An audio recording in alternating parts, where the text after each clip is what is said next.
All right, so I think we're live. Welcome to this Saturday's live, everybody. Thank you so much for joining.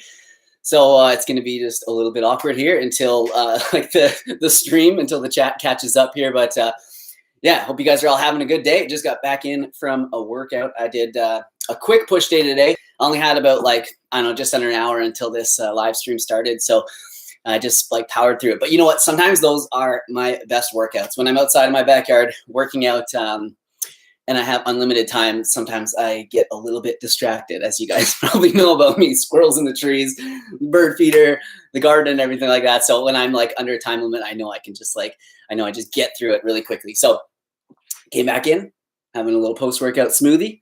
So in this one today is just pretty standard: strawberry, banana, date, just some Vivo Life, the vanilla ritual. And then that's about it, I think. And then just some water, chia seeds. Did I mention that? And then, to get it nice and bright like this, I actually put in some beetroot crystals because the color was a little bit subpar. And I knew I was doing live, so I wanted to present you guys with a nice smoothie. Anyways, all right, let's get into the chat here. And I just want to quickly, before we start this, I just want to say thank you guys so much for just all the support. Whether you're new to the channel, you've been supporting me for a long time, you guys have no idea how much this means to me. This is my entire life. And I know that I am, maybe just a small part of your life. You think about me once or twice a week when I upload or whatever, but I'm thinking of you guys all the time. And this weekend, I was working on a video and I did not get it finished for today. And I get so down on myself and mad at myself when I don't complete something on time, especially for the weekend, because I've been only putting up one video a week lately, and I really wanted it to be a good one, but it was just way too information packed for my little brain, and I just couldn't get it done. So that's why I'm doing a live here, because I don't like to go a whole weekend without connecting with you guys, at least having something that to put up here. So anyways, with all that being said, I hope everybody is all ready. What's it? The first message I see is from a nice girl named Tiffany. She says, "I'm sorry, but your voice is so camp. It's fruity as hell." Maybe because I drink so much fruit. That's probably why, Tiffany. You know what? I'm sure you're just a peach yourself. All right. Starting off on a good foot. Guess who doesn't care that I have a fruity voice? This lovely girl right here. I think your voice is really deep. I know. You know what? I don't know what people want from be like, "Okay, guys, so we got Alpha Derek here doing the live stream. I just want to answer any questions you have. Nothing on soy, of course not. No." Anyways, let's get some positive stuff going on here. So I'm just going to start answering questions at random as I see them. And yeah, that's how it's going to go. And there is the super chat option. If you guys, you want to do that, feel free. I'll answer your questions. The free ones, don't feel like you have to pay money to get me to answer your questions. I'll do my best. But of course, I will give priority to the ones that the people have paid, because, you have to kind of thing. So here we go. And thanks for joining us, Crystal. If you guys, you know Crystal by now. She's my girlfriend. She's going to be here hanging out, making sure I don't say anything too offside. No, I'm just kidding. And she's going to be just monitoring the chat. So, get rid of them haters. Tiffany, you're out of here. No, just kidding. Hopefully, because sometimes when I'm monitoring the chat, the feed goes glitchy. It doesn't matter. I don't care. Know if the feed is kind of glitchy. Let the haters come in the chat. I have a feeling our audience will take care of it. So plant-based power says, "I'm making peanut butter and jelly pancakes." What the heck is that all about? Holy! I just had a flashback. You know what I used to do is I used to make French toast, and then I would make I would have it as a peanut butter sandwich. I'd make 2 pieces of French toast, peanut butter, banana. I think I even put maple syrup in there. Man, that was great. So, okay, somebody asked, "Do you know if you'll still make it to the vegan camp out?" So, yeah, this is something I've wanted to address, and I don't really know what to say about it, because as you guys know, times are weird. Things are really weird here in Canada. They keep increasing the measures and that sort of stuff. And, I don't know what to say. We can't even really leave the island right now, Vancouver Island that we're on. We're only supposed to travel. We're supposed to stay within our health authority, they call it, and that's basically Vancouver Island. So we can't even like leave the island unless it's for essential travel. So whether that would count for like work. But then we have the 2 weeks of quarantining on the way back.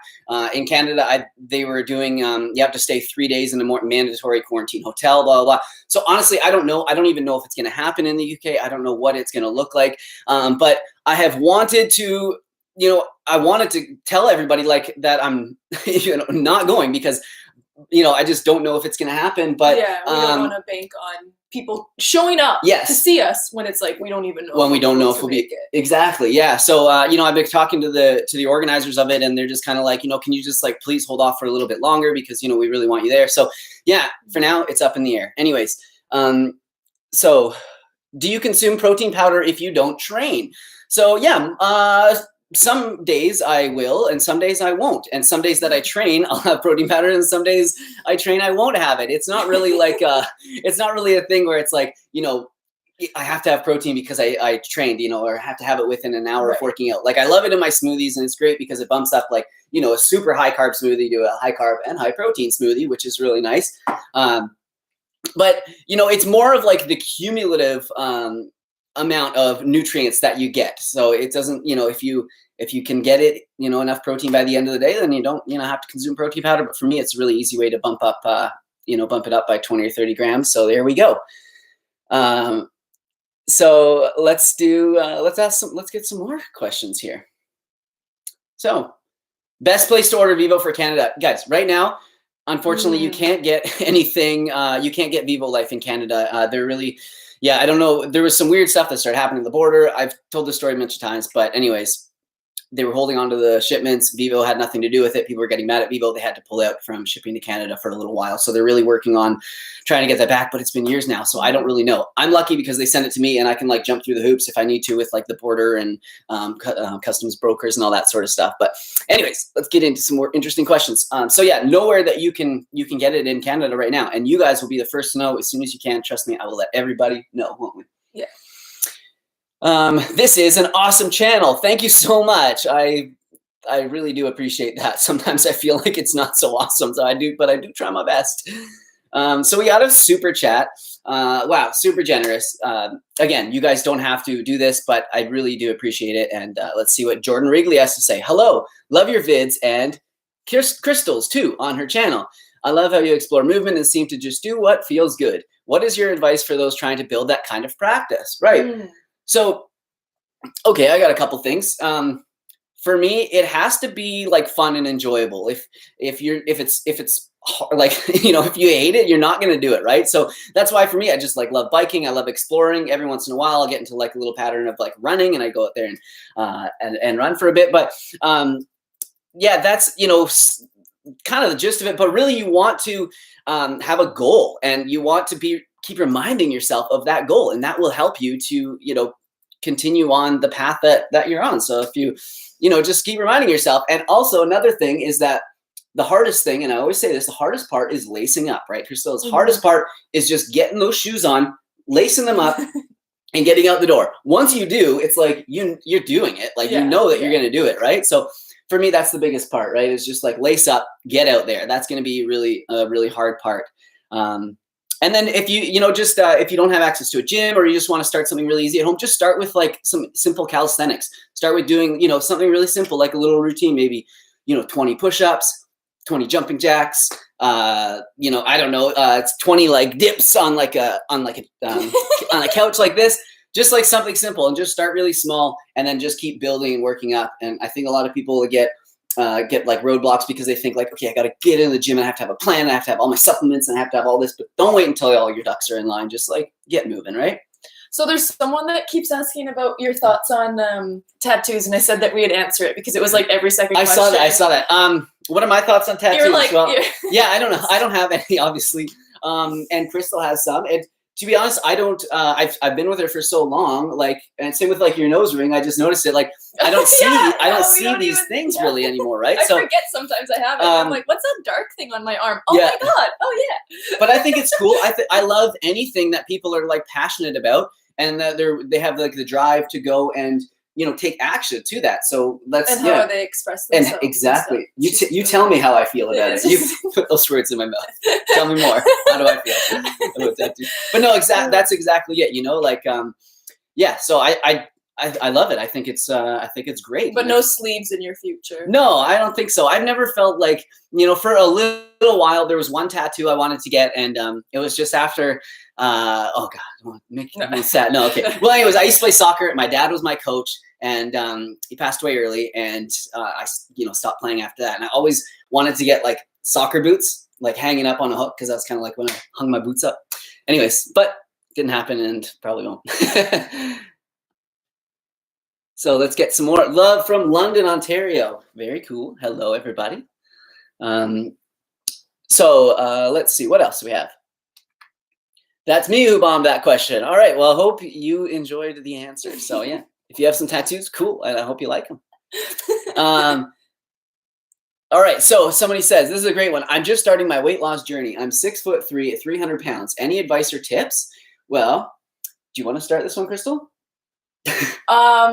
Man. Well, okay. Well, first of all, start with whole plant-based foods. Yeah. I would start with kind of getting slow. Just start slow. Start slow. Like Derek was saying, you don't have to like just be like the finish line is right there and like get there as quickly as possible. Like weight loss, sustainable weight loss should be, slow, steady, wins the race, and making movement that's enjoyable part of your daily routine. Right. And I think if we could focus the shift from, maybe like more, and I don't know what you're eating right now, I'm just saying this works for a lot of people. If you can switch from more processed and packaged foods and maybe buying foods when you're out at, like convenience type things, and start making more of your foods at home and using more whole foods, that is going to be the easiest way to start losing weight. And especially like, be mindful of like the sauces and stuff that you put on there. That's why I often like to make my own, even though they can be, quite calorie dense, especially with like tahini and stuff. It's still better than, just a bunch of like processed oil junk that they put in like the ones in the grocery store. So yeah, hopefully that helps you. But if you could start, moving towards more of a whole foods, plant-based diet, I think, you'll find some really good results. Dr. Greger has like the Daily Dozen, which is like 12 foods that you try to get in every single day. I've never really followed it myself. I probably get them in anyways. But if you need something to look at, that might be a good start. Someone asked, have you ever regretted buying a gimmicky piece of exercise equipment? Oh, good like one. Stuff sold in infomercials. Oh my God. Okay. So oh my goodness. We have one gimmicky piece of equipment that you guys haven't seen yet, and I'm hoping to do like kind of a fun video on it soon. So just watch for that. But gimmicky, like the shake weight? Yeah, I've never bought that. Man, I'm trying to think. Well, no, I have those like gravity boots where I like hang upside down, but I don't regret those at all. I just don't use them very much because I realize like every time I do it, I'm like kind of risking my life, or at least like my mobility of all my limbs, because I might like fall and like crack my neck. So I don't think so. Like no, I mean, I pretty much use everything that I have. That's a good question though. Like I would love. I don't think I've ever bought anything like gimmicky or. I've thought about before like doing a video and just buying like some random crap off of like Amazon and like kind of like reviewing some like junky stuff, and then I just don't want to be like buying a bunch of just random crap that I know I'm not going to like and use. So I haven't done that yet. That's a funny question though. Yeah, that was. Like I like questions like that. Do you have a pharmaceutical protocol for keeping one's hair? No. Like I'm guessing you're referring to something like the Keeps, which is like a program, and I think they give you I forget the name of the drugs that you can take that anyways help to keep your hair. But no, I don't have anything like that. I'm just allowing it to slowly fall out and get thinner. That's my protocol. What are you gonna do? I'm not willing to take some sort of medication that's going to give me side effects for something as vain as, my hair. Of course, I want to keep it as long as I can. That would be amazing, but it's a bit of a genetic lottery there on that one. So unfortunately, I don't. There's like oils and things that you can do. I think just eating well, making sure you're getting lots of like micronutrients as well. Yes. Thyroid health, really important. Yeah. So anemia can cause like hair loss and stuff like that. Yes. Like, there's a lot of things that can cause hair loss that are like really easy to remedy, right? Yes. And be on top of. Yeah, but no pharmaceutical, no creams or anything like that. Are so strong. Yeah, so Crystal. Vegan men good in bed. I would say so. I've only ever really been with one vegan. Oh. My vegan man. Only one man. Only one man. Hey, you know what? Vegans generally, I don't know. I mean, generally, yeah, because testosterone's like blood flow. Bang. And we care. And we care about, we care about others. We care about making sure that about other ones are, taken care of. Yeah. Right? Oh, man. Snake question. Okay, so I think, what was this one here? Oh, yeah, we got that one. We have another super chat here. So it's from Jamian Mateja.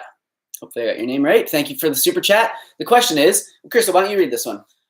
I'm whole food, plant-based, and starting to work out without protein powder. Am I in for a bad time or a really bad time? Should I focus on BCAAs? What advice can you give someone going at it this way? Thanks, you two. Stop working out right away until you get Vivo Life protein powder. Derek 10% off. No, you're fine. You don't need protein. No, hopefully Vivo Life's not watching this right now, but no, I'm just kidding. Like I said before, you don't need it. As long as you get enough calories and enough protein from, whole food, plant-based sources, you don't need to have protein powder for sure. And it's funny, I used to think when I was like really young, when I was in high school working out, that it was like, okay, as soon as I take protein powder, I'm just going to start making all these gains. And it's just not, it doesn't work like that. So yeah, and I wouldn't worry about the branched chain amino acids either. Like we would get them in our foods. You get, valine, isoleucine, and leucine. You get those in your food. You can supplement, but I think if you're just starting to work out, I don't think that you need to worry about that. You're going to get those noob gains anyways. Just make sure you're eating in a slight caloric surplus. So just 100 calories, 200 calories or so, and you'll start building muscle really quickly, especially at the start of your journey. Protein-rich foods. Yeah, have protein-rich foods: beans, tofu, lentils, seitan, tempeh, TBP. Yeah. Delicious. That sounds like a good little bowl. Just all the protein sources. The protein. So yeah, but good luck. And yeah, just enjoy that. The way I see it is like you want to start off as naturally as possible, and then you start introduce a little bit of protein powder, maybe introduce some creatine. As you sort of start hitting these what are they called, plateaus? When you start hitting plateaus, Getting into a workout routine is essential to building muscle, right? Yeah, exactly. That's the most essential part. Somebody asked here, what exercise equipment do you have? Well, I made a video not too long ago that was showing my backyard setup. But I mean, we've got some free weights here. I've got a barbell as well. My brain is dumbbell, barbell, and then a bunch of parallel bars from Libert Fitness. And then what else? We got the trampoline out there. Got a pull-up bar. Bunch of those bands. Those are really handy to have too. A bunch of weight plates that are rusty. So it looks like we're at Muscle Beach. Prison weights. Prison weights. Yeah. But when I started, the main thing was access to a pull-up bar, dip bar. I had a backpack that I put weights in to make it heavier because you can do push-ups with a backpack on with weights or sand or rocks or whatever the heck you want in there. Books work really well. And then you could also do dips with a backpack on. I mean, it's not the most comfortable, but when you're just starting out, trying to figure it all out, then you can do this. I think a really good piece of equipment people can use to start out with, if you have the right door frame for it, is a door frame pull-up. And just make sure you install it properly. The best. We don't have the right door frames for it, but I wish we did. Yeah, we could probably put one there. I'd have to put a trim around it. We can make it happen. But those are really good. Those are really good. That's how I started. When I started, I was dude, I was running. I was really, I was all fit, but I was so skinny, and I was I want to start building some muscle. So every day I went to do our laundry, I had to pass under this doorway, make it seem like it's some secret thing. Literally just walk through a door in the basement, and there was a pull-up bar overhead. So I was like, hey, every time I'm gonna bang out my max reps pretty much, and it was 5 or 6 at the time. Started to increase, and then I'm like, hey, there's really something to this. I'm going to keep going. So there's a few good questions here, but we'll start with this one from Marco. Hello, Marco. He says, hello from Croatia. Oh, man. Love your and Crystal's energy. I sometimes find myself a bit short on protein, need 165 grams a day. At the end of the day, any foods other than soy and nuts that you'd recommend? Cool. I mean, that's when protein powder could come in handy, because it's just so easy, low fiber. You're not struggling to... Mm-hmm. To take it in, seitan and TVP would be great food sources if you don't want to Yeah, those are use soy. Those are like super high in protein. Yeah, but it's tough. What I have found is that when I eat a certain amount, like when I eat adequate calories, usually it's around 2,300, 2,400 for me, is like my maintenance. I'm 100 and just give some context, 155 pounds, and then I'm like 5 foot, not much, 5'6". Not much. That's so good. But I will. I generally get around 90 to 110 grams of protein per day. That is whether or not I have like protein powder or not. Obviously, that's like a 20 gram, sort of range there. But that's what I get when I'm eating, sort of somewhat balanced, a balanced diet with some good sources of protein. Like, beans, nuts, and seeds and stuff like that. Not too much of the mock meats or anything. Generally, that's how much I get. And if I try and get a lot more than that, I find that it's like a real big struggle, or I'm eating way like too many calories. So yeah, that's, I don't know how big you are, but you say that you're a bit short on protein. You might not need that much protein. That's maybe another thing to look at. Anyways. But if you're trying to get like high amounts of protein like that, Brian Turner. Yes. We're just gonna name drop. Brian Turner has a great channel where he usually don't advertise my other real but he's awesome and a friend of ours, and he makes meals and like he eats where he's having like way higher protein days, but he's also like a bigger guy, right? Yeah. So but if you're a bigger guy and you're looking to like hit these like higher protein numbers, then like check out maybe his channel, because he has lots of like vegan, meal ideas, and his cooking is like really great. Yeah. And he's usually hitting protein numbers like that. Someone asks, I can do 5 pull-ups, but the problem is the next set I could only do 2. Should I go to failure each set or try to do shorter sets? Yeah. So that's a great question. Really great question. I feel that. Yeah. So, I think what I would do is I would not do your max on the very first set. And until like you get a little bit, stronger and more comfortable with it. So if like 5 is your max, just try and do 4. And then maybe on the next set, you'll be able to do 3. Or what you could do, another option, is to do the 5, because I think that's great. Leave a little bit of time in between your sets so that you can recover, probably a minute and a half or so. If you're kind of new to doing pull-ups, you should be strong again by then. And then do 2. So hard. And then you do the 2, and then you jump into the next one, and then you slowly let yourself down, or if you're holding it like that, and slowly let yourself down to a negative, right, Crystal? Because negatives can be really helpful. So you get up into the top of the movement, and you just slowly as you can let yourself back down, and do that for 2, 3, or 4 until your arms are pretty much jelly and you're just like letting go. That will help you, increase those reps. Also getting a band. Yes, I was going to say resistance bands. That's what I've been using. So when I start to like fail and I still want to get more reps, I will then have my resistance band already on the bar, and then I will do my thing, and then that's how I also get reps in when I'm starting to lose a little bit of strength in my sets. And that's a great way of doing it, because you're getting that movement. And if you get like a really light resistance band, it's just giving you enough to get those reps finished, but you're still building strength. Like you're not just being catapulted up there. Which is what I used to do. I just would like bounce on it. Remember when we were in LA and we put like I don't know how many bands it was, but and then you could do like a muscle up. I did like a muscle up. It was not great for the shoulders, almost but shot you that's to the moon.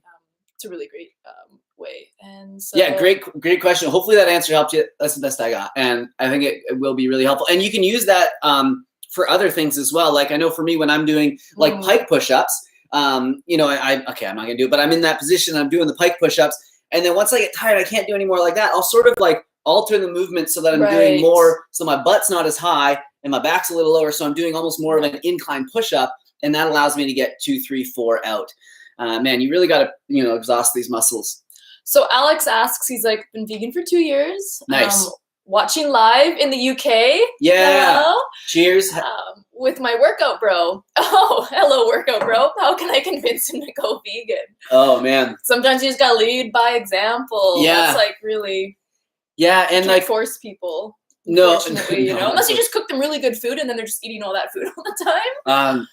Yeah, that's what I've always just said, just like be the light, just shine so bright that people can't help but notice. Them.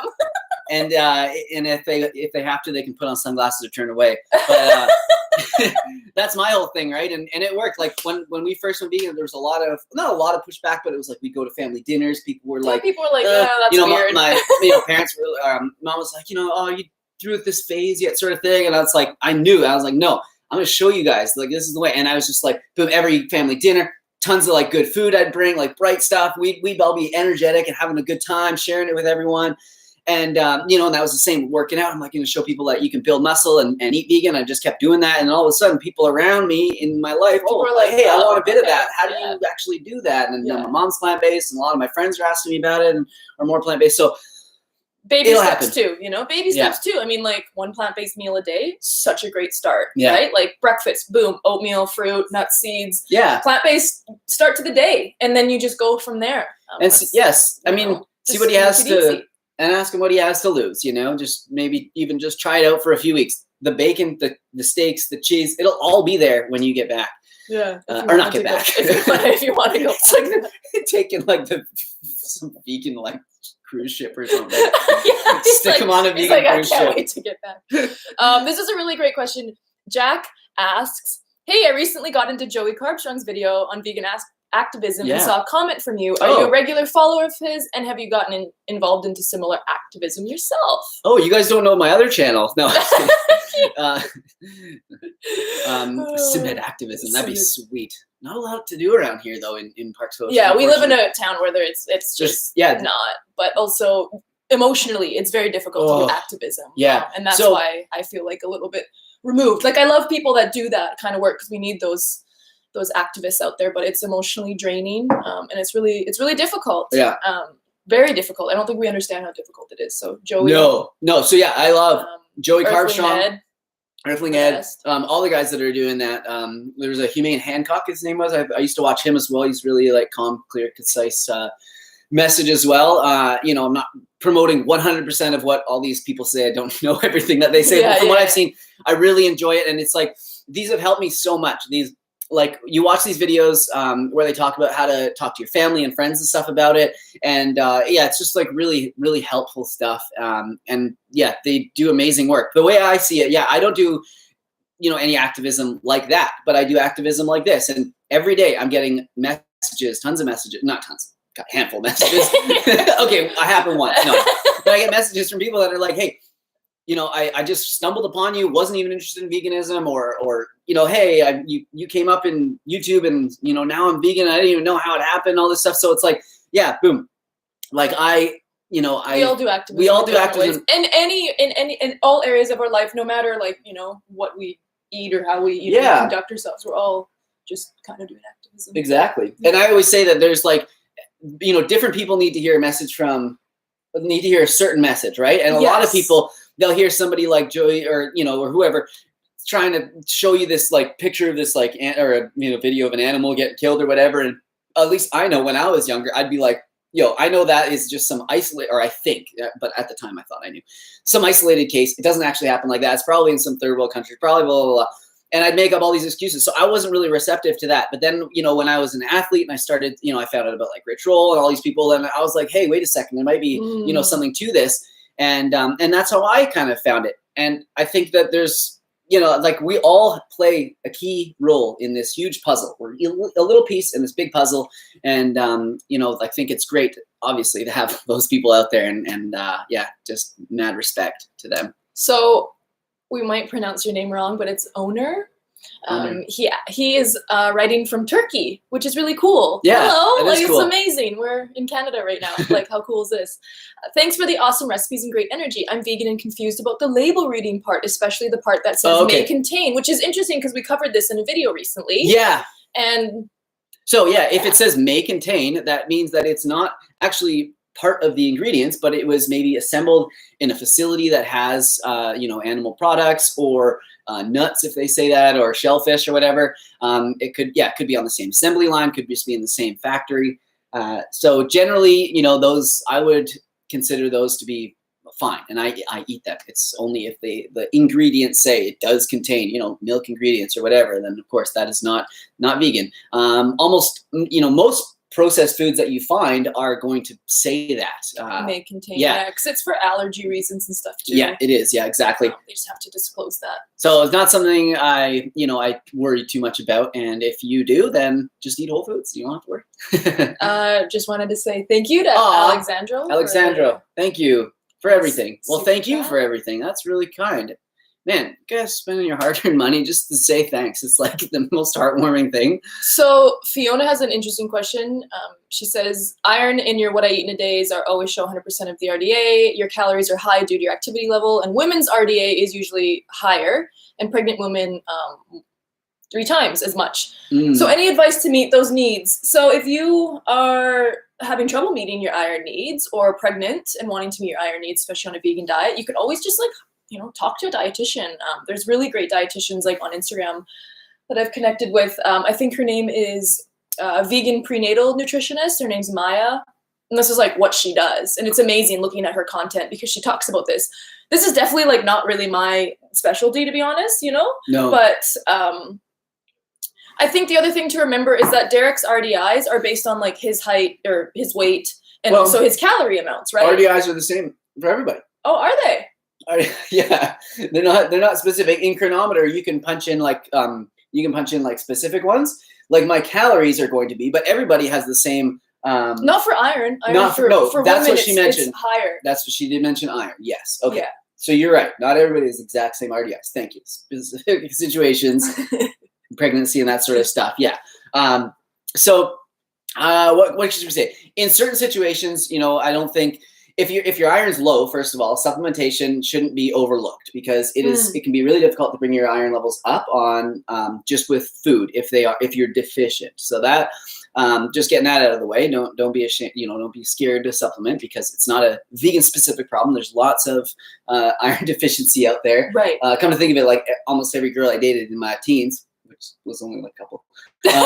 I always had low iron, like right, that, that's so it's not, and they weren't vegan, so that's like, anyways, beyond that, getting more iron in your diet. I mean, just eating, the iron-rich foods is, I don't know what else that you can do. On more of those foods, and then another really big important thing is to focus on things that like inhibit iron. So if you're having like breakfast with coffee, yes, coffee inhibits iron absorption. If you're having a lot of tea throughout the day, that inhibits iron absorption. If you love chocolate and cacao, that inhibits iron absorption. And these are things that people will have throughout the day or just like snack on. But it's things like this that we don't really think about. No. I think like wine can also cause some issues.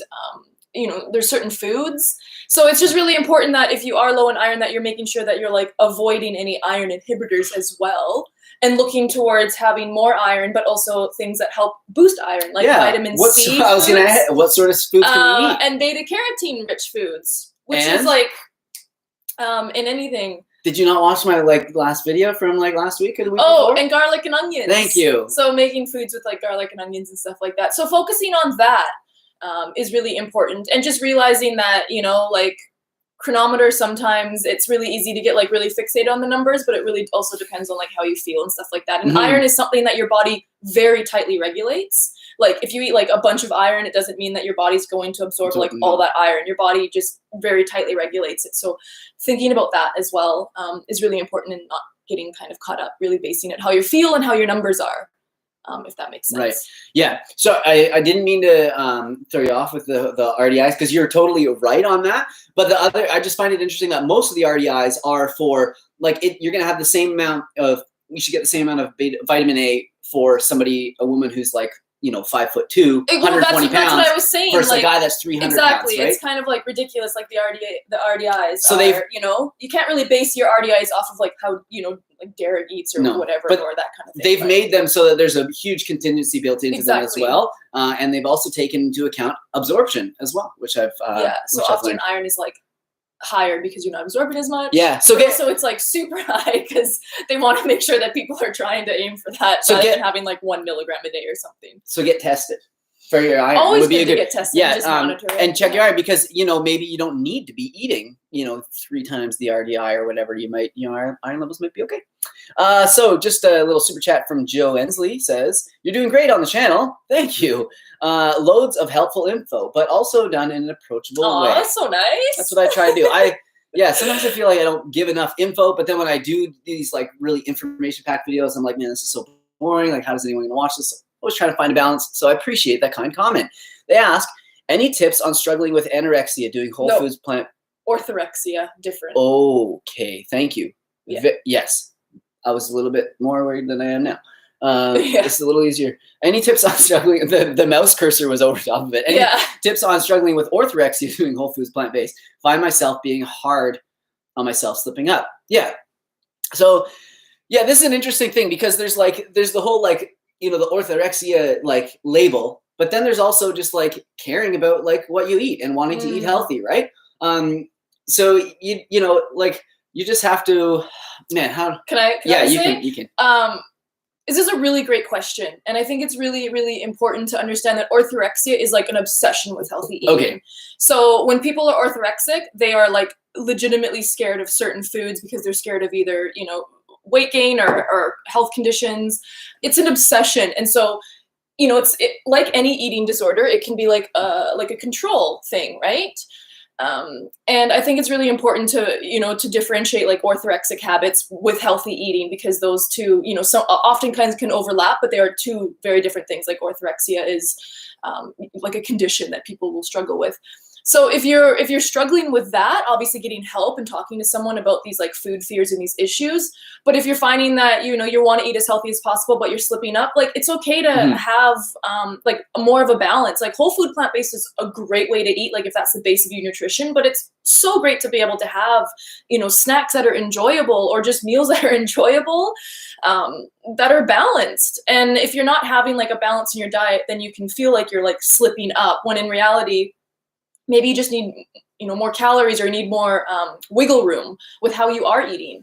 Well, and that's why sometimes, you know, we've made videos on why we don't cook with oil and stuff like that. But, you know, we also eat like such a variety and a balanced way that like we don't want to demonize these things, because that can feed into this orthorexic type of idea around food. And right? Sometimes on occasion I'll put a little splash of olive oil in the pan, like, and I'll eat some like mock meats, and I'll you know, and I don't. We like snack bars. I mean, we have like two bags of Boom Chicka Pop. Like, well, we have chips. Like, you know, we eat really healthy the majority of the time, but we also have like enjoyable foods, because that's the whole thing about eating, is it should be pleasurable, it should be enjoyable.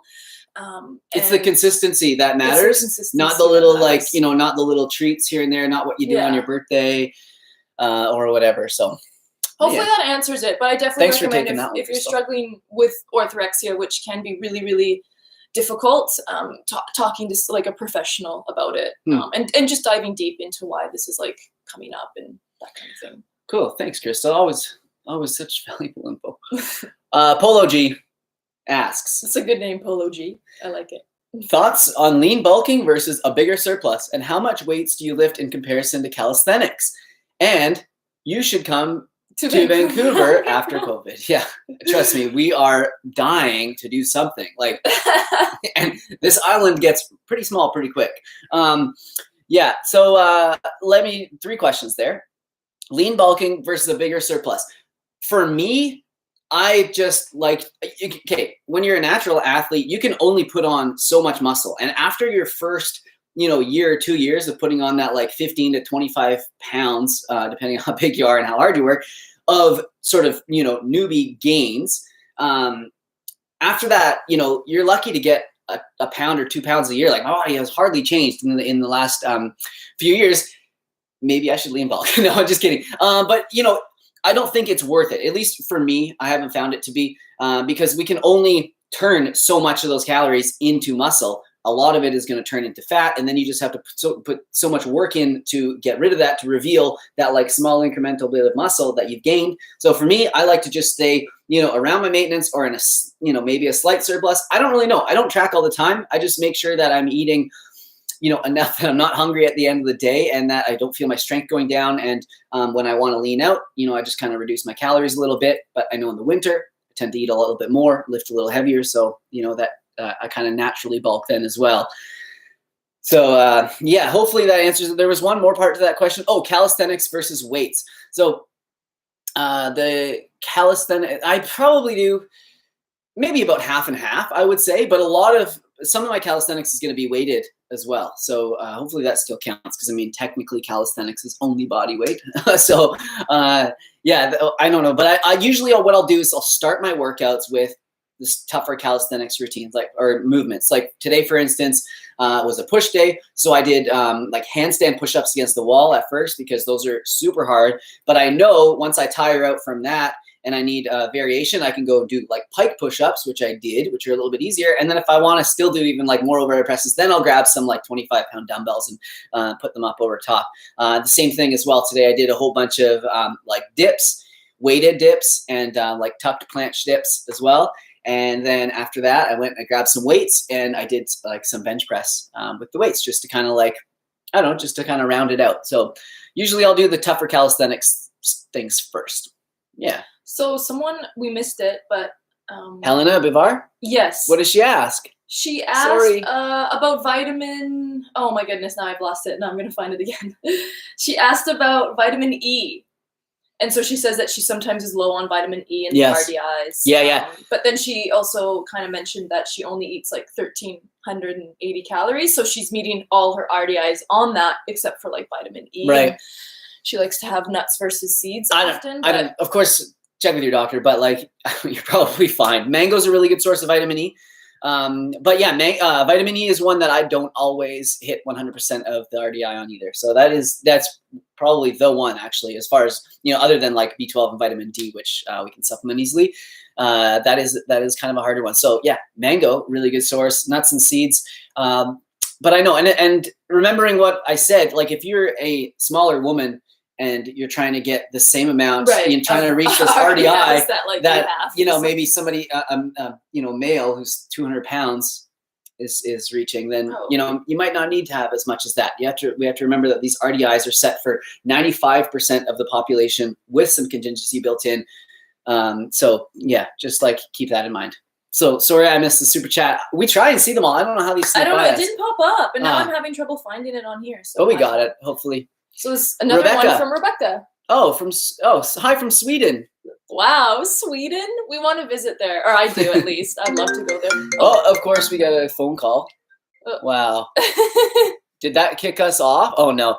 What? That was so weird. I never get calls. Hi. I don't know what that would have looked like on your end. Hi from Sweden. I love you guys. Crystal, you are gorgeous. I agree. Thanks. I don't know. Yeah, don't tell her too much though, because she might leave me. She might find out.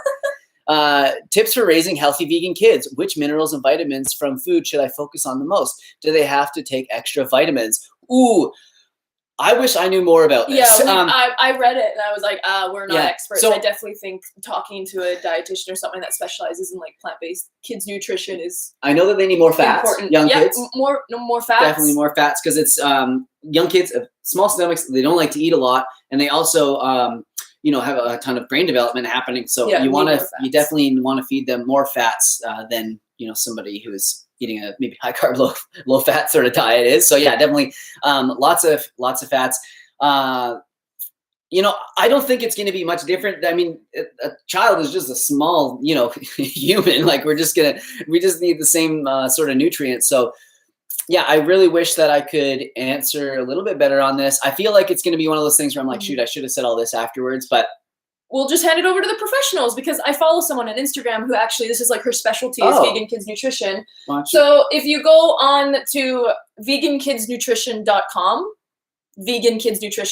her name's Carla, and this is like actually what she does. She offers services. I think she has like a support group or like a course that she runs, helping parents learn how to feed their vegan kids, and she has like ebooks and stuff like that and guides. Cool. So yeah, like I highly recommend vegankidsnutrition.com because they, you just got to go to like someone who knows their stuff about that, and that's just not something that we've ever focused on. Yeah. Yeah, unfortunately, I don't. Sometimes you just gotta be upfront. Feel like we're not sure, actually.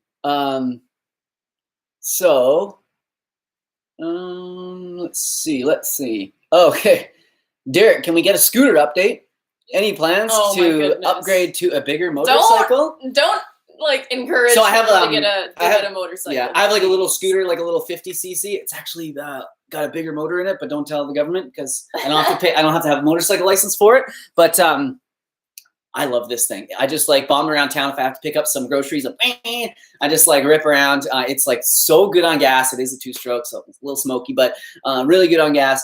And I have so much fun on it. And I think that's part of it for me, is that it's just like so easy to get on. It's not that serious. I don't have to like, maybe I should get a bit more geared up, but of course, helmet, gloves, good shoes all the time. But I have to wear like the full leathers and stuff because I'm not like ripping too fast. So I don't know. I really like it. One thing I do want to get into though is a dirt bike. That is something that I'll be looking to do in the future. But then of course I have to get the dirt bike to the trails, and then how do you do that? And so I have to get a trailer, and then it's like, my truck is not like, so there's a lot. This is not happening anytime soon. But I took my little scooter into some dirt bike trails the other day. I got a lot of cheers from the other dirt bikers that were there. It was so funny seeing a little like small wheel scooter ripping through there, but I had the time of my life, and I think it's something that I want to get into more. So yeah, that's my plans. Dirt bike, Crystal cringes. Hey, don't worry, I'm like pretty safe. I don't know. I mean, you're kind of like a daredevil, though. It's like actually, that's what I meant by safe. It's a little. I'm a daredevil. Scary. Okay, cool. Let's see. I'm just looking through the questions here. But it would be fun to just be able to like rip on some trails, Yeah. We mountain biking trails, and sometimes it would be so nice to just be like just ripping and not have to put any effort like into it. They make this bikes. The Suron makes them. It's called SURON. Anybody that's interested, and they make electric dirt bikes, and it's sort of like they're somewhat small, like a mountain bike, but they're powerful. Like I think they're like an 80cc or 110cc dirt bike, and man. That would be absolute goals for me, but they're kind of pricey. So keep the super chats coming. No, I'm just kidding. So Zach asks, vegan for 6 years, still suffer with excess bloating and gas. I don't eat a whole lot and eat slowly. Yeah. No diagnosed conditions. Any suggestions? I think it would be really good to start maybe looking at food and maybe see what the foods are that are causing it. Like FODMAPs. I know we talk about this book every time that we do this like thing, but check out the book Fiber Fueled. By Dr. B. Yeah. I believe it's Dr. Will, I'm going to probably not pronounce his last name Bolsowitz or something? Bolsowitz, but Fiber Fueled. Just look that book up by Dr. B. It's amazing. It gives you like a meal plan in the back, and it's made for people that have gut issues. So if you're struggling with bloating or gas, even you've been, doing this thing for 6 years, it could be one of those things. So it could also be something that's found in wheat, which can, it's not gluten. It's actually a type of thing that, that people have issues with digesting. So just looking at those kind of things as possible culprits, but also as ways of, taking them out and then reintroducing in a safe way, I guess. Yeah. So maybe pay attention to the foods that cause more gas. There's a starchy fiber called raffinose, and it's in it's an indigestible fiber to humans, and it is in things. It's in like beans, it's in cabbage, it's in broccoli, it's in like artichokes. It's in all the stuff that we know causes gas. And so if you can find foods that are sort of like lower than that, that kind of goes with like the low FODMAP diet, like Crystal was saying. But just like maybe pay attention, because it's like black beans are really high in this, so they might cause more gas and bloating. Something like chickpeas. Chickpeas tend to be a little bit lower. Pinto beans also tend to be a little low as well. And then lentils are lower too in it than just like straight black beans. Red kidney beans are also quite high. So black beans and kidney beans, maybe stay away from them or have them in lower amounts. But yeah, it's funny. This has to do with the video that I was doing some research for that I should have got up today, but I didn't. That's why we're here. So that's why I know. That's why I know about it. It's fresh in the old dome here. But there is, and then also like trying to increase the, your gut flora, eating like fermented foods like sauerkraut, if you can, is really helpful.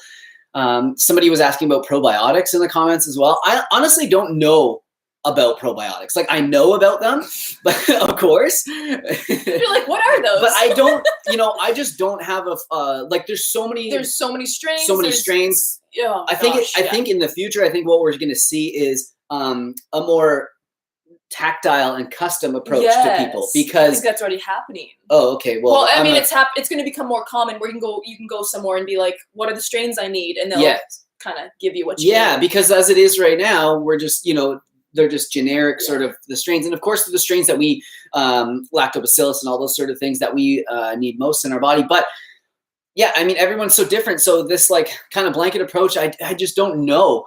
I don't think it's going to harm us if we take them. But again, I'm not a probiotics specialist. What does Dr. B say about probiotics? Do you remember? He says that, there's some There's a time and place. There's a time and place. Yeah. And he goes into that in the book. But the book is amazing because it has like a meal plan in the back, and it's not restrictive at all, because a lot of these diets can be. Okay. Or like these elimination kind of things, but it's not based on that. It's so good. Okay, I gotta get to these. Okay. Hi from Texas, says KT Tilford. Thanks, y'all. Yo. I say y'all all the time. I love y'all. Yeah. Love y'all. Doesn't sound quite as good without the southern drawl. Yeah. But, y'all. Yeah. Who Chris Moore would say it. That's where we kind of started. And when we went to LA, he would always say that. We loved it. Good. So thank you all for the content. And this helped me a lot. Do you have any thoughts on intermittent fasting or the timing of meals compared to working out for weight loss? Timing of meals compared to working out. So are we saying like instead? Or timing of meals compared to working out. So basically, if you're working out for weight loss, usually you're eating maybe less, or you're working out more to like compensate for, burning off more calories. With intermittent fasting, obviously you're usually like skipping a meal. I mean, let's be honest, that's kind of what it is. Or timing of meals, which would be like you eat at 6, you eat at 12, eat at this time. For me, okay, so yeah, for me, like the intermittent fasting is more of just like it does some things like metabolically, of course, but I find the advantages mostly come in like it's going to reduce the amount of calories that you're eating just because you're not eating, in such a large window of time, which is all day. And you're going to be more mindful of what you're eating because, that's just how it goes when you're like, I have this, like, I'm waiting 3 hours to eat this meal. Like you're going to be like thinking about what you're having, probably going to be hungrier, maybe even eat healthier foods because you are even hungrier for those meals. But what I was going to say is that for me, it really helps because, and I don't do it right now, but I know that after dinner, like after 7 o'clock comes around, what I eat after that is never very helpful for my goals. Let's just say that much, right? I'm not snacking on like, broccoli and cucumber and stuff like that. You're like, where's the chips? Yeah, like give me that. Just for fun, right? We're watching shows and stuff. Yeah, so it can be like a routine. Exactly. But it can also become obsessive. Yeah. So I don't know. I think, I did it for a long time and I was great. My morning workouts were really good, but now I've sort of stretched my mornings out a little bit where I'm doing a bit more work in the morning, working out a little later. And it hasn't seemed, and my workouts, when I do try and do them faster, they haven't seemed to be quite as good. And I don't get quite the same sort of like muscle pump and have the same sort of strength as if I eat something small first, which is why I've started to have a little bit of peanut butter and banana. So it all amounts to the amount of calories that you have at the end of the day. These are just like little tools. Nima always says the little tools in the toolbox, that you can use, but it is not, the only answer. Yeah. Been vegan for a year now. I was doing really great at first, but went from 165 pounds down 14 pounds.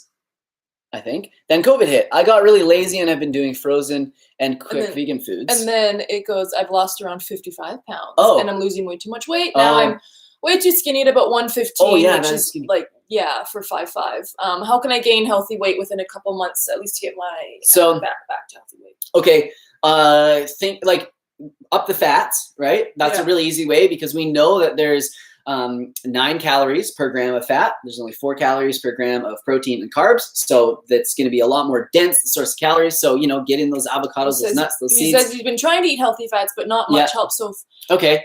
And then also it's not the only way to gain weight. It's like, of course we want some fat in our diet, but smoothies are a good way because we don't tend to register drink calories as much as we do eaten calories.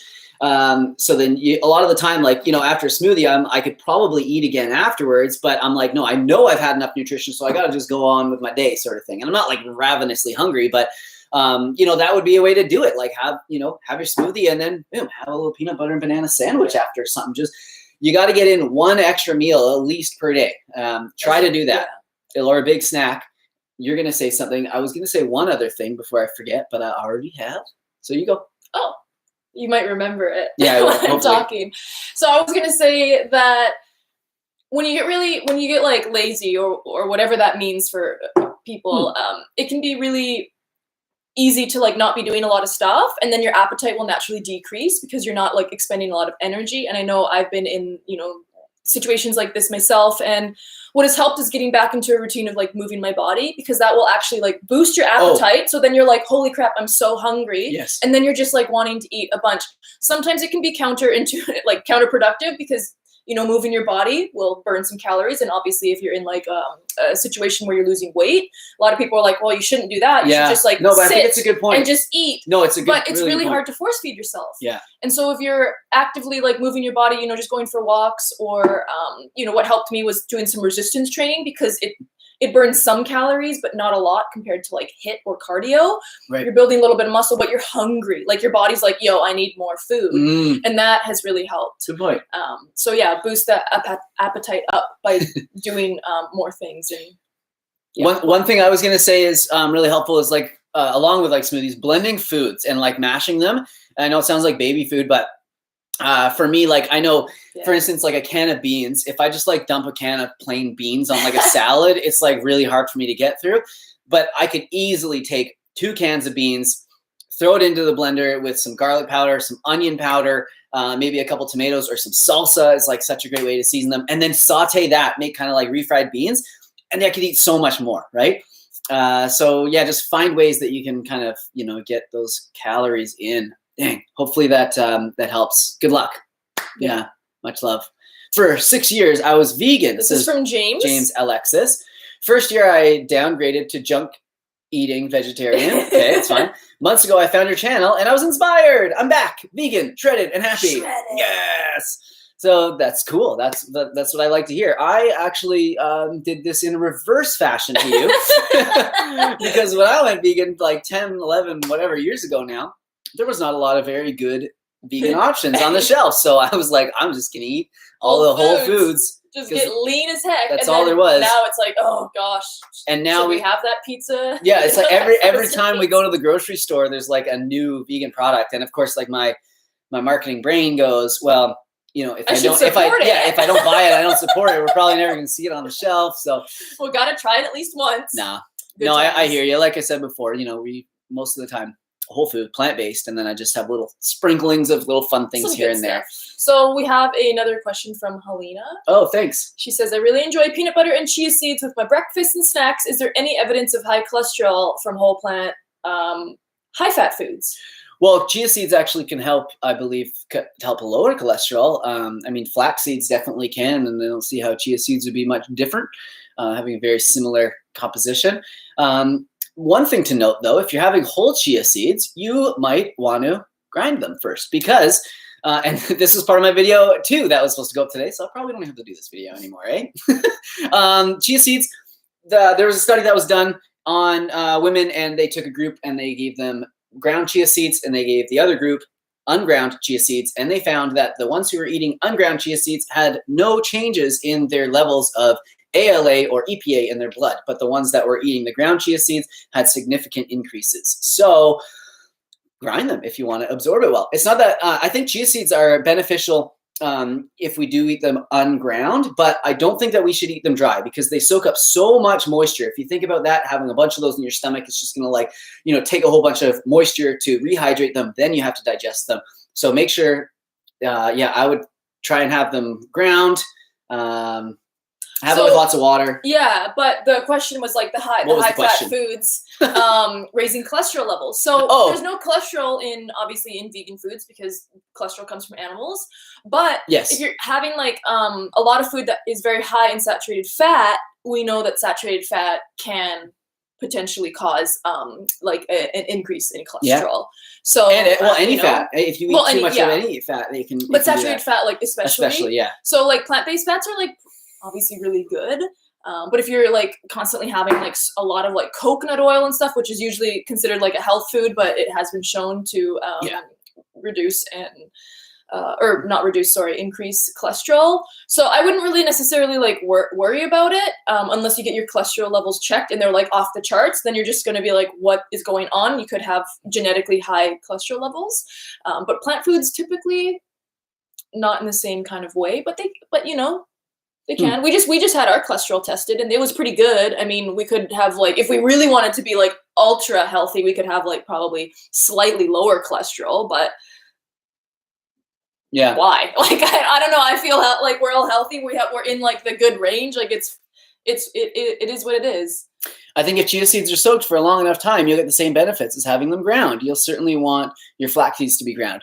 So yeah, I wasn't able to find any research on that, but it seems to make sense that it would soften the outer shell enough that your digestive enzymes could access the inside of it. But we don't know. I love putting chia seeds in my water. Like if you have issues, well, I shouldn't say it, but if you have issues with like constipation or anything, having like putting a little bit of chia seeds in your water, that can just like really, really help just like form everything and just, you know, get it out. Hydrates. Especially with ground flaxseed as well, because ground flaxseed and chia, they create this like, for lack of a better term, it's like mucusy, right? It's called mucilage. Mucilage, yeah. And it helps soften and like hydrate. So super awesome. The only reason why I didn't want to say that is because if you have obviously some issues with digestion, having like little seeds in your digestive tract might not be the best, you know, little chia seeds. But for most people, I think it would be fine. Yeah, someone said, I just silenced them. Someone's like, you look tired and oh yeah, here it is. You look, I don't even know where it was. But man, this is so fun. Like, how do people be like, I'm going to come on this person's live chat and I'm going to say something bad about them and I'm going to feel better about myself, you know? Anyways, yeah, maybe I'm kind of tired. I had like the craziest dreams last night. I don't know if any of you have been having crazy dreams recently, but my dreams have been to the point where I feel like I'm not sleeping that well. Like they've been so insane and I can't even explain them because they just like, they make no sense. You don't look tired. I look tired because I'm like old and I just like bake in the sun and I like partied like my entire life. So that's probably you don't look tired at all. You look bright-eyed. That's okay. They couldn't handle the light. They had to put their sunglasses on. All right. Oh, what's this like weed leaf here? What we got? This should be a good question. Can you read it to me? I don't really know how to say the username. Warwood? Yep. Warwood? Yep. Hi from Quebec. Hi. Bonjour. We want to visit Quebec as well someday. Yes. Si. No. Yep. Yes. Is that no, that's Spanish. Oui. How are we even Canadian? Hi from Quebec. First, I wanted to say thank you for everything. You're amazing. Goes for Crystal too. Thank you. What are your thoughts on commercial brand deodorants and toothpaste? Do you use some natural ones? Are any recommendations? Keep striving. Cool. Yeah, we do try and keep it as natural as possible with like the deodorants and stuff like that. Like you don't want to be putting a bunch of aluminum in your armpit. Right, yeah. Because it gets absorbed in, and there's so many, what are they called? Your lymph glands? nodes. What are they? Lymph nodes? Lymph nodes around there. Yeah, you don't want to do that. So we do try and yeah, I mean, I can show you. Here, keep them entertained, Crystal. So we use the deodorant that we're using right now is like by the Lafes brand, LAFES. I think it's super common, probably found across Canada. I would say it's not like, natural can mean so many things. Natural could be like literally just putting baking soda on your pits, which if your armpits aren't sensitive is actually a really great way of like using for deodorant. But these ones are totally fine. They work. They smell really nice. And then as far as toothpaste goes. Yeah, so here's the deodorant. Yeah, I mean, there's probably lots that are fine. I've tried a lot of different natural deodorants, and some of them make me smell like worse. Like, yeah, and some of them don't really work, or they're like irritating, which is usually the baking soda in them. Yeah, that too. So one thing that I found really helps is the salt rock, and it doesn't smell like anything, but it does something, I don't know, to the bacteria that's there, and like I can go without showering for like way too long. It works for him, yeah, but it doesn't work for me. I don't know why. Like I'll have to show you how to use it. But it is kind of nice to have a little scent sometimes, and I find I can't wear like cologne anymore or anything because I don't know, I just get irritated by the smell. So yeah, we like this one here. Lafes is a good one. I don't know if it's Canadian or where you can find it. It's made in the USA, so you guys should be able to find it everywhere. They both of these two smell really nice, and they do work quite well. So yeah, there's those. And then yeah, just for toothpaste, we just find these like whatever is expensive at the health food store, probably good.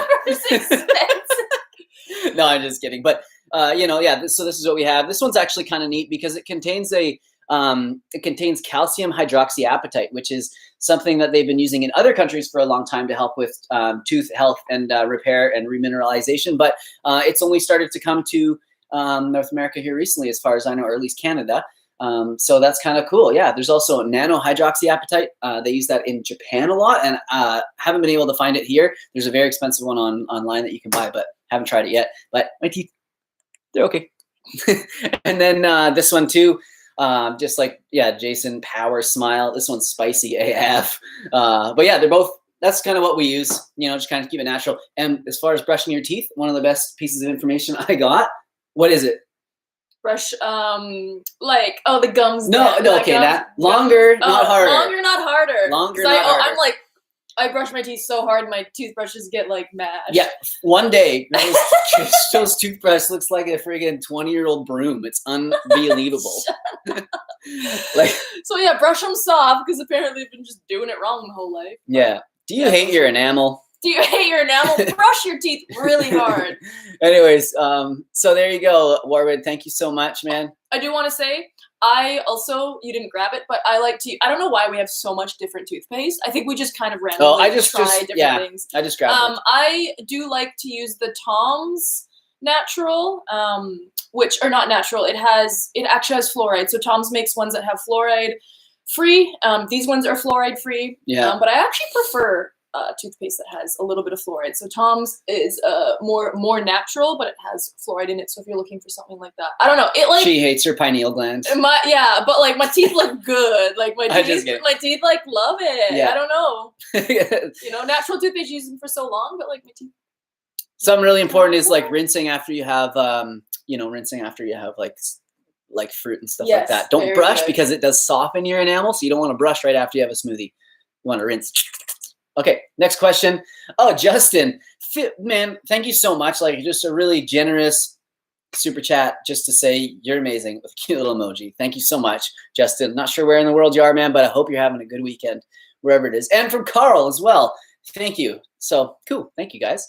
Wow, an hour and 6 minutes. We'll go for another 20 minutes or so. I think lots of questions coming in still, so let's keep it going. Oh, someone else in the comments, they like to mix Tom's and more conventional toothpaste. See, that's why we have so many products. That's called half natty toothpaste right there.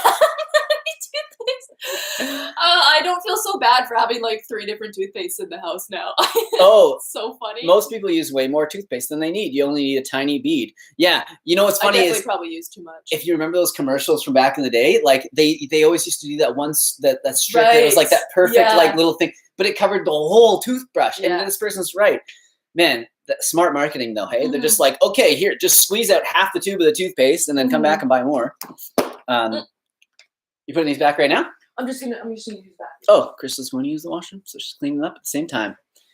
What's the spice that you use a lot in your Instant Pots? So one thing that I've been using a lot lately is the Better Than Bouillon, like concentrated, like, I don't know, veggie mix or whatever it is. I'm not sure, it's salty. So it's, it's kind of takes the place of like a vegetable broth. And I absolutely love that. And then I just have to add just a couple extra spices to it. We have this like 21 seasoning mix that you can get at Costco. It's an organic, no salt seasoning, it's called. And it's just got all the regular stuff in it. It's really good, but your food always tastes the same every time. So I don't use it all the time. But yeah, that's it. And then garlic powder, onion powder, the twin pillars of the Simnett Nutrition culinary experience.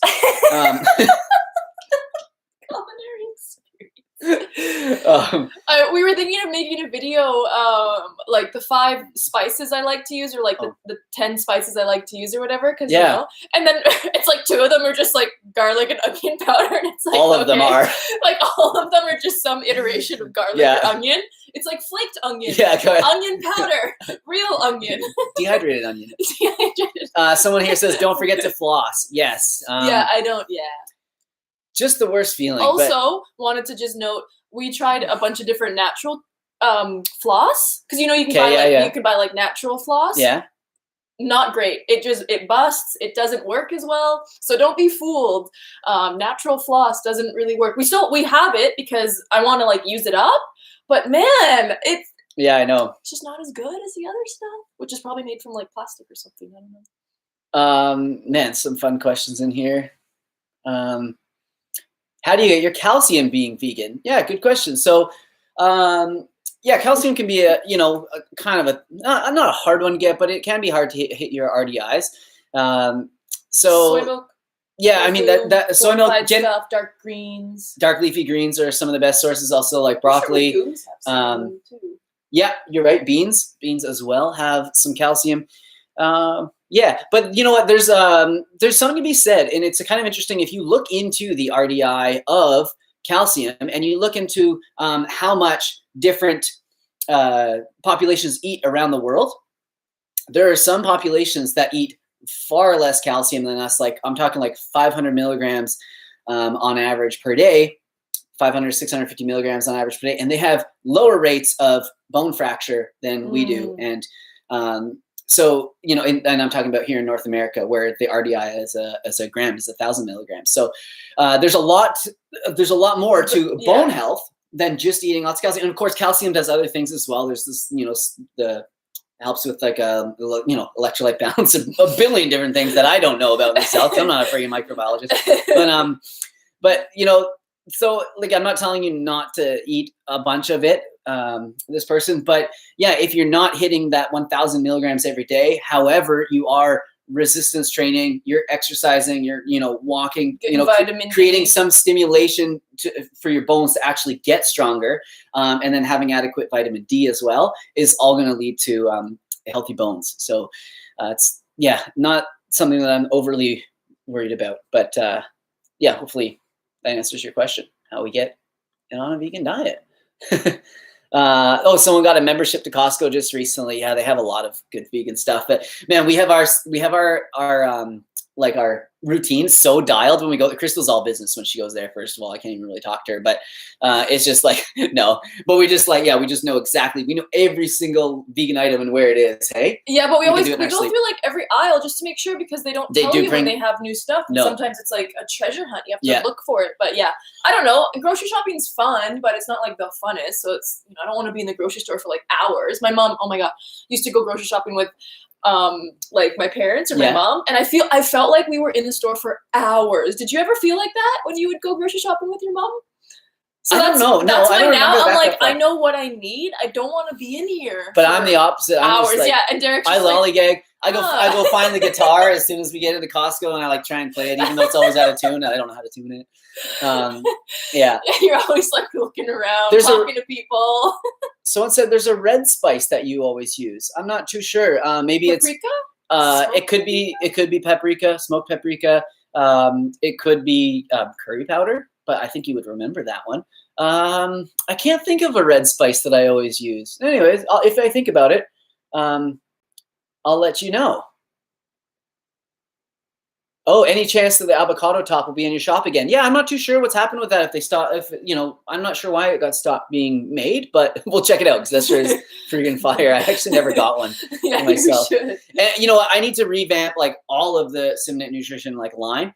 If there's anyone out there, that has some, graphic making abilities and you have some ideas, feel free to send me some design ideas or whatever. I don't mind paying for them.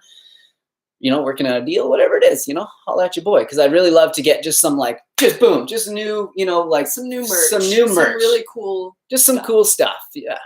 Some cool, we sound like boomers, eh? Some cool things. Some really neato things. I hate grocery shopping. Okay, let's see. This is a great question. I love it, Eric Olson. What's your thoughts on flax meal versus grinding your own flax? Is anything lost by using the flax meal? So this is great because I have looked into this. This is actually going to be part of the video as well. So the video is not happening. I don't know. It might still, but because there's so much good info in it. So the flax. Okay.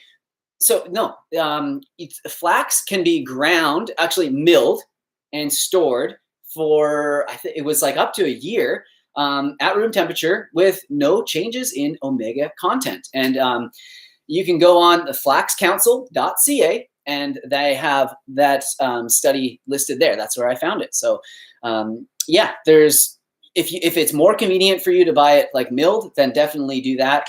If there's like heat involved in the you don't want to buy it roasted or anything. Yeah, then you probably don't want to buy it like that. Yeah. But yeah, if like, who is it? Bob's Red Mill. They sell like a milled one, and they use a cold milling process, and that's going to be totally fine. So yeah, you can do that. You can grind it up. And this was stored and sponsored by Flax. It was stored at, I know that is funny because it's like flaxcouncil.ca. But if you go and check it out and like look at the study, it was like it wasn't. Or just mill your own, or just don't use it before a year just to be on the safe side. Yeah, but you're not going to. But yeah, that's I always thought this was. And you know what else is interesting? And this comes from a different study, is that you can cook with it, you can bake muffins with it, and it still has those omegas. Like it doesn't destroy the omega-3 content, which I always thought that these little, the omega-3 is so sensitive to becoming rancid and stuff. It is when you remove it from the fiber though, and you have flaxseed oil. For a little while, a few years ago, I worked at a supplement store, and we would buy from a very good brand. We would buy this flaxseed oil that was supposed to be raw, and it was kept in a dark bottle. It was cold when we got it to the store. We put it in the fridge right away always. And I remember I bought 4 one time, and 3 out of those 4 was rancid. And that your omega-3s. And I felt absolutely horrible, sending a freaking liter bottle of like flaxseed oil back. But I wasn't going to eat it. And so Ras Al Hanout, yes. So if it smells fishy. So, grounded flaxseed, smell them. If it smells fishy, they're probably rancid. So somebody said, I think it's the Ras Al Hanout spice that you mentioned. That's the red spice that this person was talking about. That could definitely be it. Ras Al Hanout is a Moroccan spice.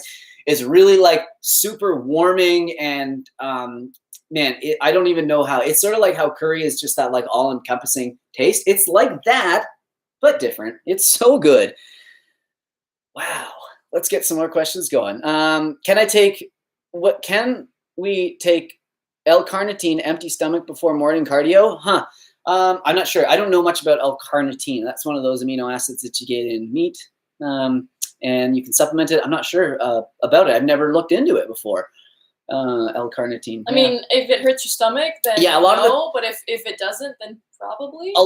Exactly. A lot of the time, I think we're lagging. A lot of the time, the reason why they say have this with food is because it will upset your stomach if you have it on empty stomach. How long have you been vegan for, bro? Asked Raylar. So I've been vegan for officially for sure 10 years, and I started because before that it was about 2 years before that. So about 12 years ago, maybe even 13 years ago now, I started to transition to a vegan diet. Got there, was doing great, and then I moved back home, and I was around old friends when I was drinking. So my level of I was just whatever. I just wasn't on my game, let's just say. And I was getting pressure from other places. So yeah, I was like, hey, whatever, I'll just start eating some of this here and there. And then moved away and just got right back on it. Man, someone said, I want Simnett Nutrition merch that features onion powder and garlic. That would be so funny. It's just like, it's like a little bottle just says Simnett Nutrition, and it's like garlic and onion. I know. I don't know how to do it. I thought, what I thought about? Actually, no, I don't want to. I have some ideas for products, because I would love to have a product that could live on in stores longer than Simnett Nutrition does. And I've thought about something before. Maybe, I don't know. I don't want to say too much because I don't want people to steal the idea. Okay, fine. We're not going to do it, Crystal says. So I thought about how cool. I don't know how to like create a product. No, we can get there. So I'm going to tell you guys, and if anyone steals this, I'm going to sue you, because I know you're in the chat. I can see. It's a product. It's prepackaged, and it's called the Twin Pillars, and it's just the best garlic powder, the best onion powder that you can find, and it's already pre-mixed in this amazing little thing. And it's just like boom, you just a little bit of that on your food, and that's all you need. And then I thought beyond that, we could go and start doing other groupings of spices that go well together too. This is not going to happen. Don't worry, guys. But I just love to dream like this. Got a dream. Eric Olson. Thank you. I've learned so much from you over the past 4 years. When I went from vegetarian since 2000 to vegan. Wow, nice. Wow, vegetarian in 2000. Not a lot of products out there. Hey, like, man. Someone says, oh, I don't know what that. To shave your chest hairs. I'm not sure if they mean do I or should I, because there's not a lot there. A bit of both. I do shave a little bit, but I miss some spots. Oh, someone said, are we frozen? Hopefully we're not still frozen. Okay, so yeah, 10 out of 10 would buy onion garlic powder. Yeah, call it by its name. It's called the Twin Pillars. So Twin killers. How old are you and your future wife? Well, I'll answer myself. I'm shoot. Where's what your am I? future wife? Yeah, 37. Am I 37? Yes, you're 37. And you are 31. Cool. There you go. So yeah, thanks. Oh, I'm just reading all the comments you guys are just so nice here. Do you ever do parkour as a workout? No, never as a workout. Sometimes it's just like a gag because it's like really hard. Like as active, the hardest. As active and like, you know, coordinated as I am, depending on who you ask, it's hard, right? It's like not easy. So yeah, we did it for a little while, but we just have fun and like just explore but I've never really tried to take it like seriously.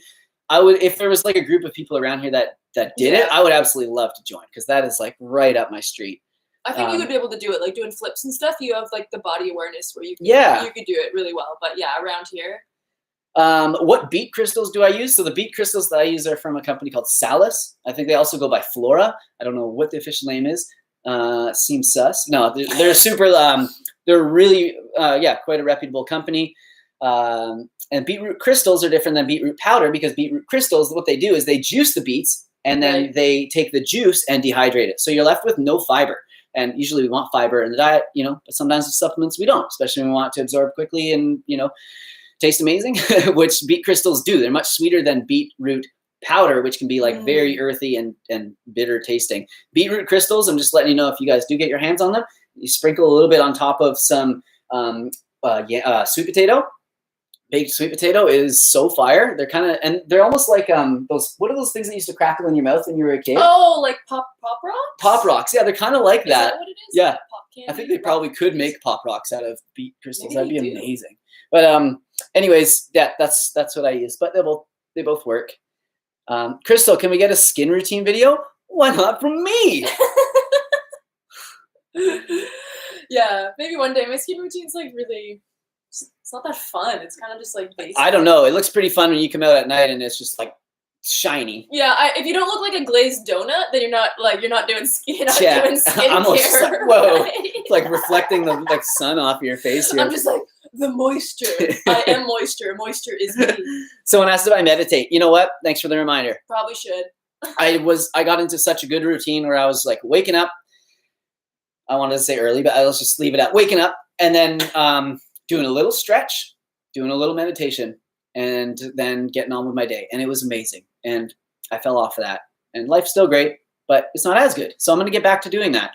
But meditation is hard because it's the kind of thing where you're like, am I actually doing this? You know, like, especially for people that are new to meditation, I find like you think you're like, hey, I'm supposed to like ascend, or does it feel like I'm sleeping, or do I lose track of time? But it's no, like Chris said, it's not really like that, right? But anyways, yeah, so that's my little rant on that. How long did it take for your superpowers to kick in after turning vegan? Yeah, it doesn't really work like that so much, but I would say after about 4 to 5 months, I started noticing, maybe even less than that, probably about 2 to 3 months, I would say. 2 to 3 months, I would say, and I started noticing less joint pain. The first things I noticed, less joint pain, waking up without sleep in my eye, which is a weird thing that I didn't think would happen. But I just found that really strange. Like I used to wake up and it would always be like, get kind of gross, but get the sleep out of your eye. And then once I went vegan, that went away. And I found that to be like a really weird side effect of it. But that was after 2 months, joint pain, that, and then energy, boom, up high. But it's sometimes hard to tell because a lot of the time when you're going to a plant-based diet, you're also making healthier choices at the same time. It's hard to tell which is which. Yeah. So you just observe your thoughts, dear Derek. Yes, thank you. Yeah, that's what I do. I observe my thoughts, and then if I get a thought and it's sticking around, what I try and do is I put it into cloud, and I let that cloud just like float away. Sometimes it comes back, hits me in the head. Do you play video games? Very rarely. Yeah, I enjoy them. I actually bought a PS3 recently because it has EA Skate on it, which I love, and it has Grand Theft Auto, like Vice City and San Andreas, which I love. So I bought that. And bought it used off Facebook. Yeah, I bought it used off Facebook. Like, who wants that? Yeah, no, they were just giving it away. But it was fun. But I just played it for a couple weeks and before bed, and I was like, yeah, I don't know. This is just, I got a little bit bored of it. But I do like to escape like that every once in a while. Somebody, I've seen this question a couple times, so I'll answer you, Pole Vols. You asked, what are your thoughts on plant-based meat? Ever heard of Hurrah? Hurrah! I just like meat plus super nutritious and clean label. Just like meat plus super nutritious and clean label. Yeah, I don't know about that kind. No, as far as plant-based meats go, like, yeah, kind of as you mentioned, there's a large scope of what plant-based meat is. And, most of the time they're quite processed, so not the healthiest things for us to be eating. But as we talked about in the beginning, I don't think it's a terrible thing to have every once in a while because, we're here on this earth. There's these amazing things being made. It's fun to experience these things. It's probably not going to harm our health if we just have it every once in a while. It's about the consistency. We haven't heard of Hurrah. But I don't know that one. No, if we saw it, we'd probably try it. If it was yeah, we have alternative. I don't know. It's fun to try these new products. It's just agreed. It's just amazing to have these options out there. Yeah. Relax with Captain Dust asks if we invest in cryptocurrency. No, I don't, but I'm interested and I want to, and I feel like I'm getting left behind by not doing that. And it's just scary to put your money into something like that for me who doesn't know a lot about it. But yeah, right now we're just building up our checking account, hoping we can buy a house one day. But if anybody wants to help me with crypto, then holler at your boy because I'm into it. But I know, yeah, my friend Brian, like she mentioned, he's really into it as well, and he keeps sending me videos to watch, so I'll have to get into that. Yeah. Do any of you like to read? Sorry. I love to read. Yeah, Crystal's a big reader. I read like stop signs, yield signs, stuff like that, but generally not books. No, I'm just kidding. Crystal's a big reader. Reading every night, and I'll read here and there. I'm more of like a reference reader. Like if I need to find something out, I'll read, but not as much of a pleasure reader. But I am constantly like studying and you're reading other stuff. Well, yeah, that too. I have I have lots of hobbies and stuff. But yeah, and I'll read lots of articles online. I will, I really enjoy watching videos and listening to podcasts. I do find that I'm more of a visual and an auditory learner than I am from reading. However, I understand that some people just read for pleasure, and for me, that doesn't lead to pleasure for me reading. I don't know if I suck at it or what, but Crystal does. I'm always amazed. I go in there and I'm like, man, why are you so damn smart? Like reading all the time. But I really like fantasy, or like those kind of genres, like sometimes young adult stuff, or just like other kind of fantasy. I used to read a lot of self-help books and then started feeling like bad about myself because, you can only read so many self-help books before you're like, oh goodness, I have a lot to work on. But I like to read like health books as well, just on, that kind of stuff, like interests like that. Somebody asked if we'll replace Cookie. So I've been thinking of how nice it would be to have like a cat or like a little critter. Yeah. Because we have our neighbors who live above us, actually, they have cats, and so we're always like playing with them and petting them and trying to bring them into our house. Yeah, like they will just like randomly come in and we're like, oh, it was so nice to have a cat. We would love to. Well, what we've been kind of holding off is like we wanted to just like we want a dog really badly. We would absolutely love that, but we can't have one where we're living right now because our landlord won't allow it. And so we have been thinking, okay, maybe we could like buy a house, because that's something else that we want to do here in the future so that we could, start making the Simnett Nutrition compound exactly how I want it, even though it's pretty awesome here. And that's kind of what we've been waiting for, right? Get a house, get a dog, then, see where that leads. Maybe some cats, rescue some cats, get a, little catio so we can take in some cats. Who knows? We would love to do that. But right now we're just kind of stuck in this, it's kind of a weird time right now. Housing prices have absolutely skyrocketed here in Canada. I don't know how, because I don't know how people are affording this. They've gone up like 30% in the last year. It's insane.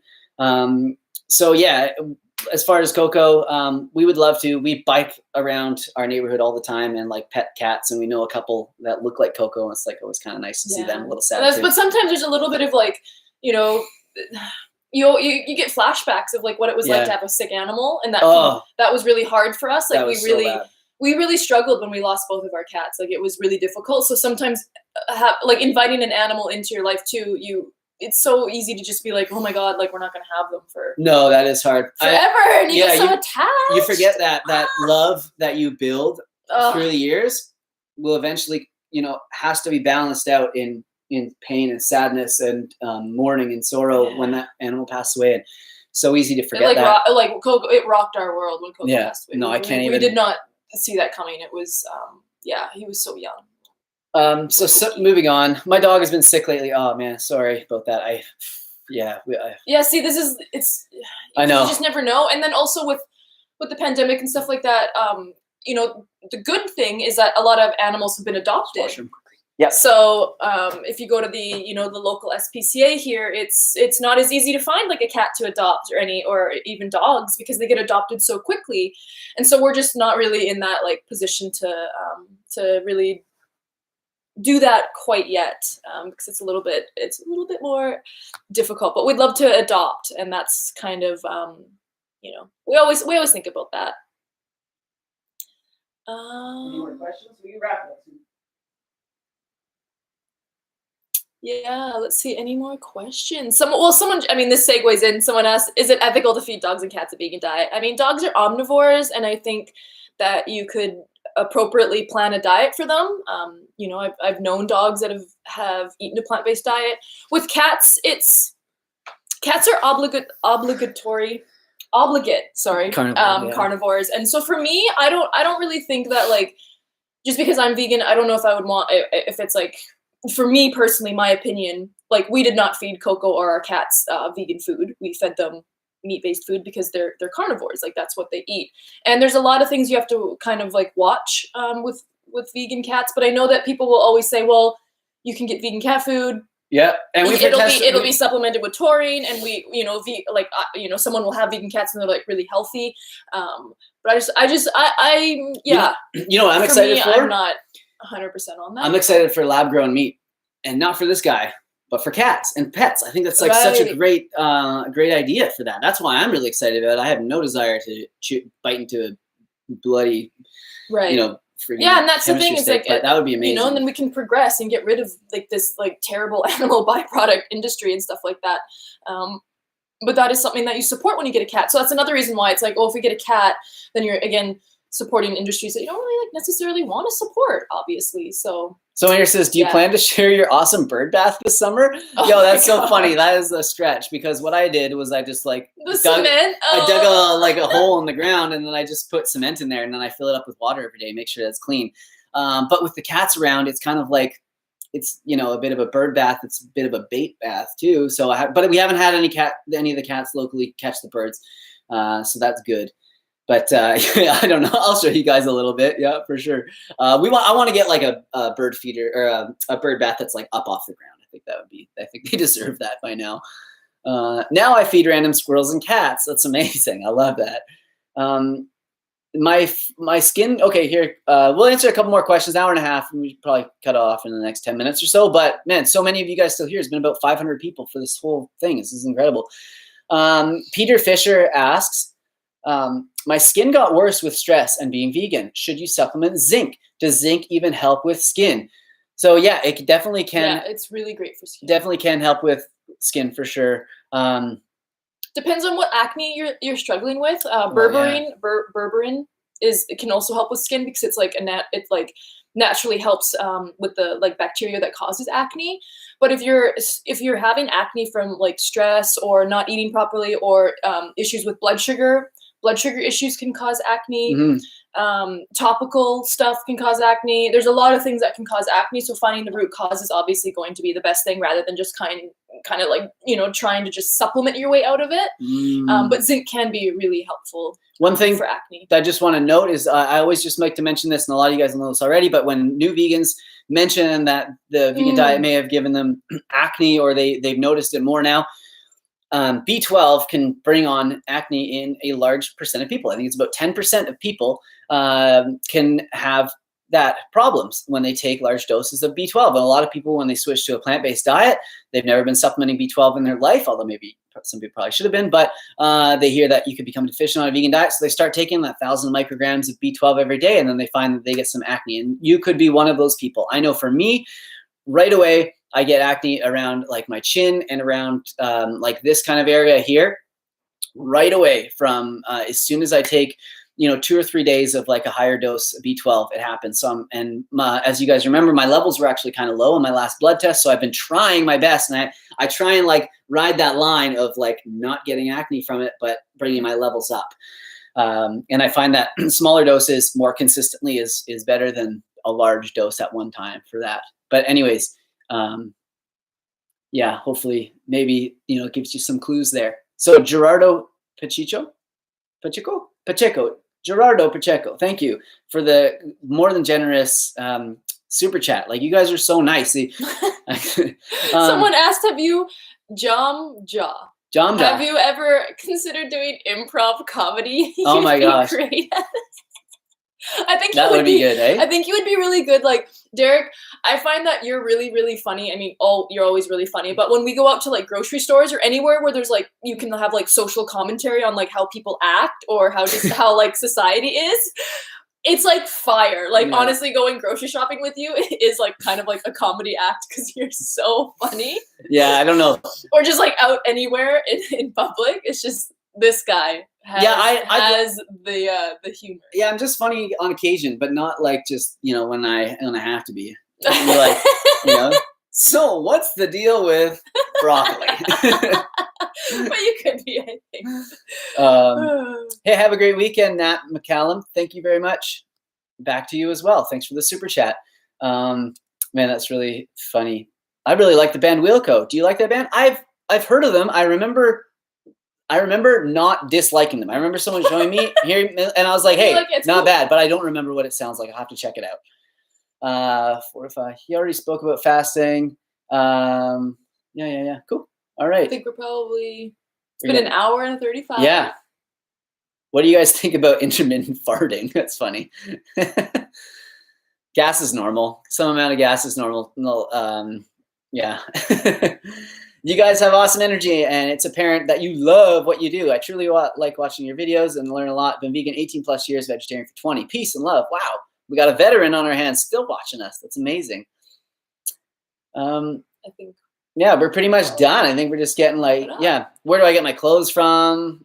Hey, I'm real cheap, with stuff like that. Like, I'm generous, right, with other things, like, for, helping people and like, my money for if someone wants me to buy them lunch, that sort of stuff. But as far as like my clothes go, I'm not trying to buy like expensive stuff. So I don't go to like any one store in particular. The one store that I do go to quite a bit is called Winners here in Canada. I think it's similar to you guys' TJ Maxx in the States, if I'm not mistaken. But basically they get stuff this is where I got this tank top, and they just get random stuff from other stores that like don't sell, or maybe there'll be a small defect in it, or or the company overstock, or like I don't know actually. But it's usually for but that's like it's super affordable. And you just get a wide variety of stuff there, and I just look through it and just let fate take its course if something fits me well. Fate take its course. Well, I don't go, and then I'm not going into like every single store in the mall afterwards. I'm just like, hey, let me just check this one place. If there's nothing in there for me, there's nothing for me that day. That's kind of how I look at it. But that's so funny. Yeah. Anyways, well, cool. So I think that's probably. Sorry if it looked like I was spamming, but I wanted to ask because I need tips. Oh, I'm not sure, but that's okay. You're allowed to whatever. Buy a dual sport. Okay, enough motorcycle talk. Yeah, I know about the dual sport. It's very expensive. It's very heavy. I'm a little guy. I don't know how it would be in the trails. I just want something little to start with. Okay. So anyways, I think that's probably it. I mean, I really appreciate all the questions, and I wish I could answer every single one of them, guys. We got all the super chats. Just want to make sure. We got Gerard there and Nat. Yes. So that's going to be it for this one. Hey, thank you guys so much. I'm just always amazed and honored that we're like in this position. It's crazy. I'm just a guy, and Crystal just a girl, and we're just trying to eat healthy. And no, you're a lot more than that, but I am just a guy, just trying to eat healthy and make it and show my life and just like highlight the fact that we can do this and we can eat a plant-based diet and your potential is like limitless. If you want to build muscle, if you want to, have great skin, if you want to, all sorts of things, you can do it on a plant-based diet. And we just want to show you guys that. We appreciate the support so much. This is just incredible. Like we said at the beginning, this is absolutely everything to us. We're just a small part of your life, but you're everything to us, guys. So thank you guys so much. I hope you all have a great weekend. Look for a video next week. I'm sorry I didn't get one up this week. Trust me, I beat myself up about it so much, and I'm sorry, but this happens. Cool. That's it, Crystal? Okay. Thank you so much, Crystal, for hanging out. I know it's always so much better when you're here, at least for me, and I'm sure everybody else. Probably not for you. No, I'm just kidding. It's really fun. Bye, everyone. All right. Bye, everyone. Stay positive.